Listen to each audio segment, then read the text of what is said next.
First John, I'm sorry. It's supposed to be First John chapter 2.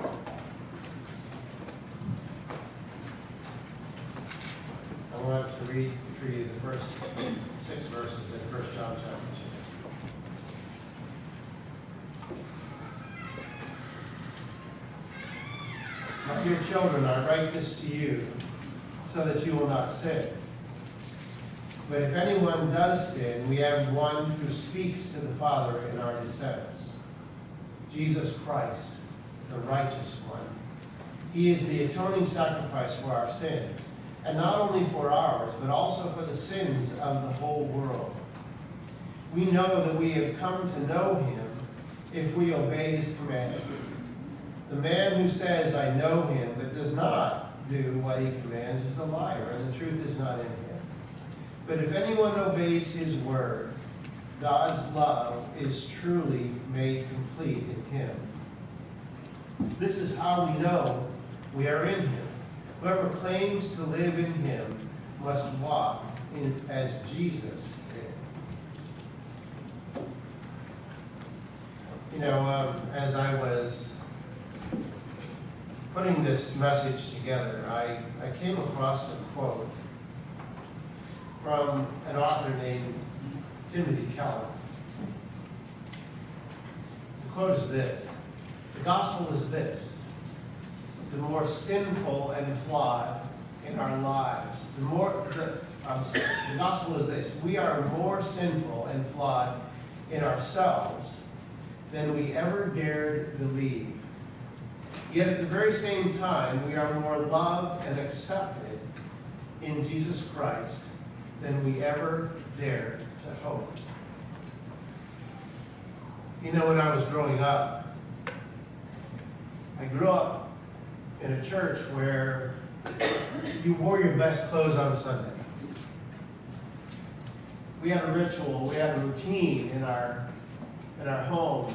On Sunday mornings, you got out your best clothes, you got out your best shoes, and shoes had to be polished every Sunday. Now, you only wore them one time a week, but every Sunday morning, we'd get those little cans of kiwi polish, and you got out the brush, and you got out the cloth to polish them, and you sat down, and you made sure that you didn't have your good pants on when you were polishing your shoes, because you couldn't get shoe polish on your pants. Otherwise, you had to wear a different pair of pants. But you wore your polished shoes, and you wore your pressed pants. And you made sure your hair was combed before you were out the door, and there was inspection. You know, Mom and Dad gave you the good look over before you got out the door to make sure that your hairs weren't out of place, and your shirt was tucked in, and you had a belt on. Right? That's the way it was. Mine still does. Yeah. Well, pray about that, as we move forward here.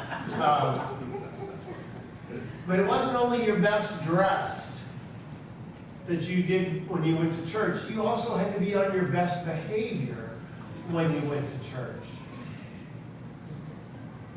One of the worst lookings I ever got was after a Sunday morning when I made one of my siblings, and I'm not sure which one it is at this time, scream during the pastoral prayer because I snapped her with a rubber band. I think it was my sister. I asked my brother about it, and he didn't know. It wasn't him. But my dad was a lay leader, and he did what Denny did. He opened the service, and he was up front, and he always stayed up front until the pastor began to preach. And when the pastor bowed for prayer, it was the perfect opportunity with no eyes on me to get the rubber band out that my parents didn't find in my pants pocket when we went through inspection that morning. And I just casually reached over and snapped it on the leg, and I wasn't expecting the scream. But I looked up and my dad, who never opened his eyes during a prayer, was looking straight at me, and I knew then that I wanted to be more adopted then than I ever had. But isn't that the way it was? Didn't you wear your Sunday best and you had to act your Sunday best on a Sunday morning? You were expected to go to church and act a certain way and be a certain way. And I lived with that through most of my childhood. I always was trying to be better. I was always trying to get it right.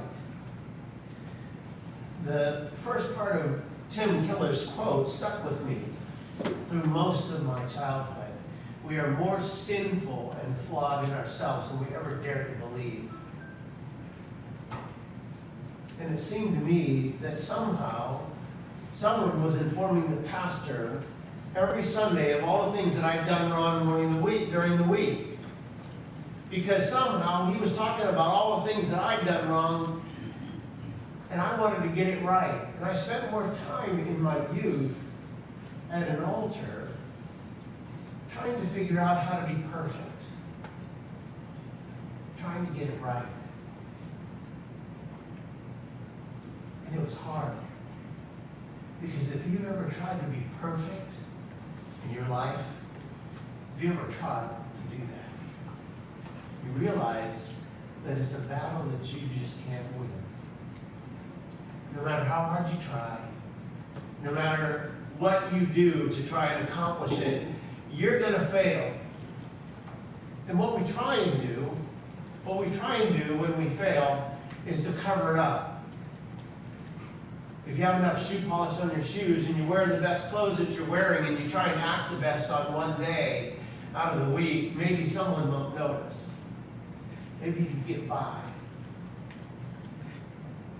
But you know what John's telling us in his word this morning?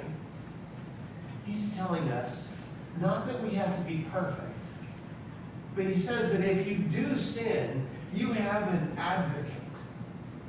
You have someone who's standing up and saying that I paid for that sin. My blood covers that sin. You know, I didn't learn that early on in my life. I thought it was on me.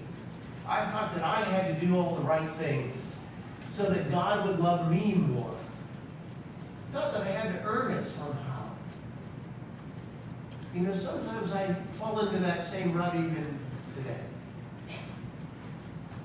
Because those are old habits to break, aren't they? You know, when you think that it's all on you. That somehow you've got to get it right in order for God to love you more.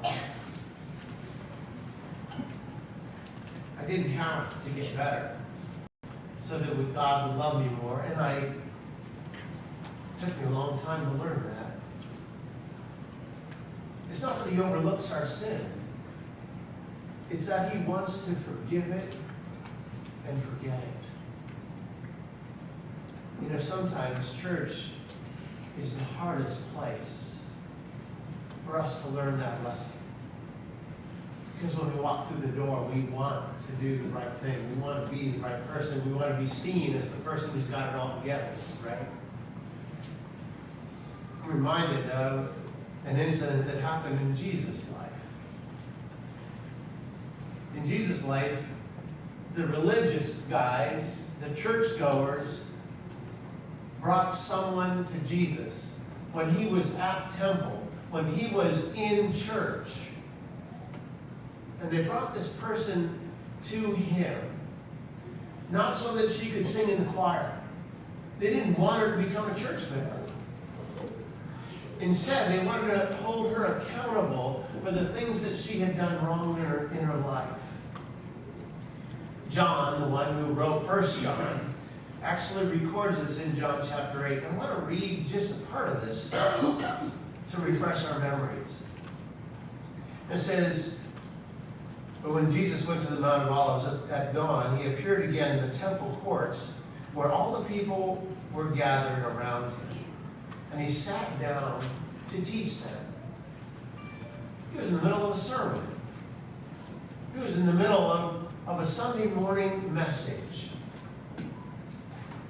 And the teachers of the law and the Pharisees brought in a woman caught in adultery. And they made her stand before the group and said to Jesus, "Teacher, this woman was caught in the act of adultery." I wonder why they did that. I wonder why they thought that in their whitewashed righteousness that they could bring someone to Jesus in the middle of a message and say, "Jesus, look at this person. Look what they've done wrong. What are you going to do about it?"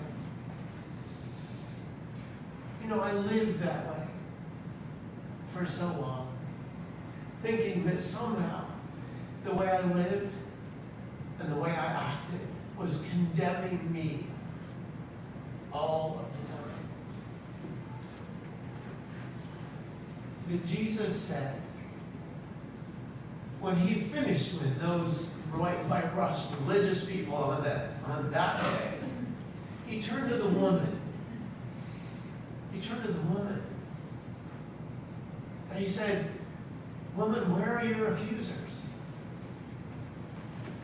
Where are the guys who brought you in here? Where are the guys who wanted to look better than you did because they had not been caught in this sin?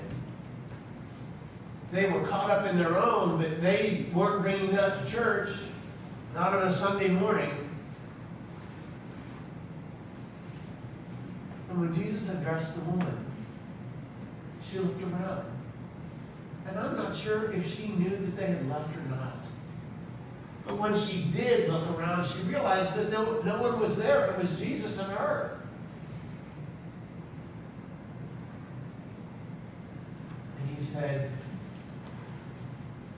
"If they're not here to convict you, to accuse you, neither do I."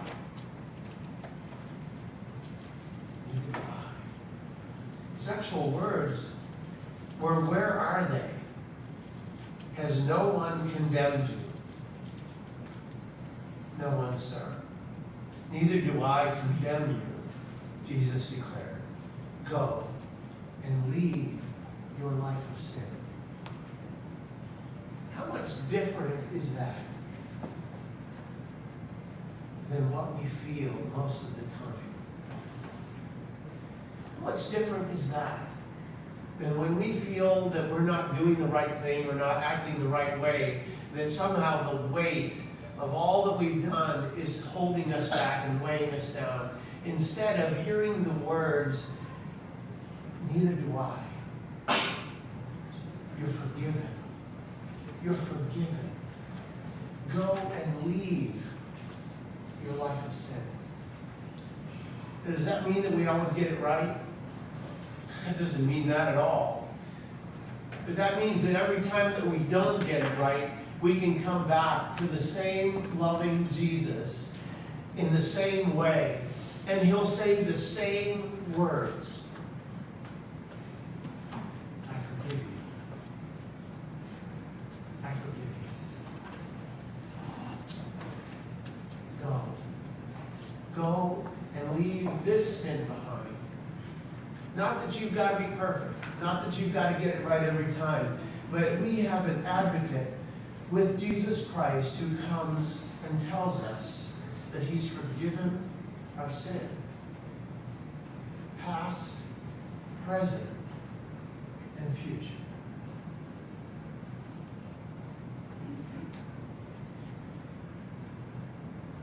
You know, as we've been spending time in our Genesis Bible study on Wednesday nights and Thursday mornings, we've come across a group of people that you wouldn't want in your church. You're right, they're in the Bible, but you wouldn't want them sitting here. We've been talking about Isaac and Rebekah and their two sons, Esau and Jacob, and how they treated each other and how they acted with each other. and how that played out in their lives. And we find out that there's so much deception, there's so much trying to hide truth from the other one, and how they interacted with each other. You wouldn't want them sitting in this church. Especially if you knew all their faults and all of their failures and all the ways that they were acting when they weren't here. But yet, God has included them in his family tree. Actually, when we were having a discussion this past week, someone actually said out loud in our Bible study, why didn't God just get rid of them and start again? Why didn't God just get rid of them? I mean, they were so bad. Why didn't he just throw them aside and get somebody who's going to listen to what he said and do what he wanted him to do? You know, have you ever wondered that about your own self? Did you ever think that you'd gone too far or strayed so far off the path that somehow God didn't want you or need you anymore? I was there. I was there. But the reality is that God uses broken people. And he knows that we are simply dust. He made us this way. And he accepts us just the way we are because he loves us. The second part of Timothy Keller's quote says, at the very same time we are more loved and accepted in Jesus Christ than we ever dared to hope. That's the key in the gospel message. The key is that we are more loved and accepted than we ever dared to hope. Because the thing is that we have to dare to hope it in order to get there. Because most of the time, we're living in the first part, in the condemnation part, rather than the acceptance part of the gospel. So what is our job? As ones who've seen the grace of God, who've experienced his grace.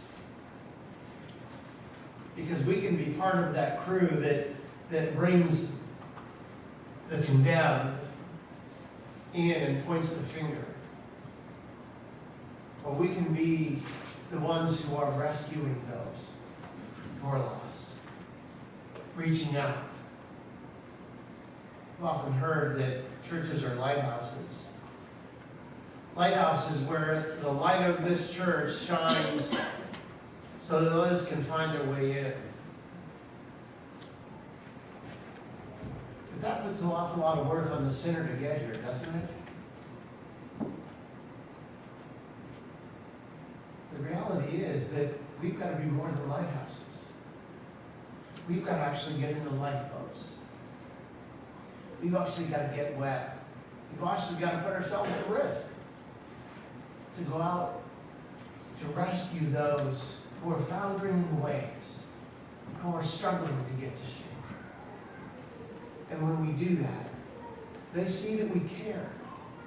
That we're just not a light on a hill, but we're someone who's wanting to be involved, to get to where they are, to bring them to safety.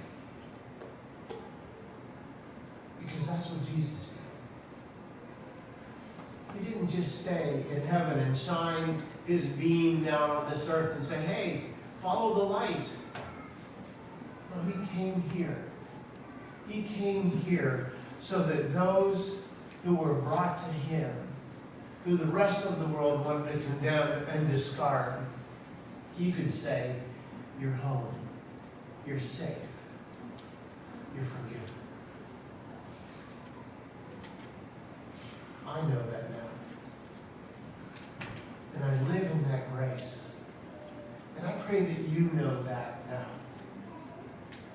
and that you live in that grace that gives you a safe place to land. And I pray that we, in our willingness to reach a dying world and a hopeless world, are able to offer that same hope. Tim Keller gave another quote that I found this morning after I'd gotten home from the hospital. It was kind of ironic when I read it. It says, the church is a hospital for sinners, not a museum for saints. This church should be a hospital for sinners, where they can come and have their diseases cured, have their lives fixed and transformed. And not a museum for saints, where our pants are pressed and there's no hair out of place and our shoes are polished. So I pray that we, as this church, desire to be a hospital where those who need to get better can come, and that they can find the help that they need in this place. Let us pray. Heavenly Father, I thank you this morning that you did not come to condemn us, but you came to be an advocate for us. You came to die in our place. You came to offer us grace and mercy when the world offers us so much of condemnation.